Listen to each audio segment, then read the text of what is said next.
నేను అక్రమ కేసులు పెట్టి నా మీద తిహార్ జైల్లో 5.5 నెలల పాటు ఉండి బయటికి వచ్చిన తర్వాత నవంబర్ 23వ తారీఖు 2024 నుండి నేను ప్రజాక్షేత్రంలోకి వచ్చి అనేక కార్యక్రమాలు చేయడం జరిగింది.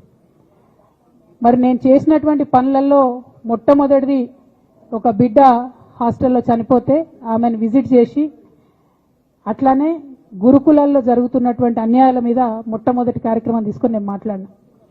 ఆ తర్వాత బీసీలకు జరుగుతున్నటువంటి అన్యాయం, కాంగ్రెస్ పార్టీ మేనిఫెస్టోలో ఇచ్చినటువంటి 42% హామీ కోసము పెద్ద ఎత్తున నేను పనిచేయడం జరిగింది.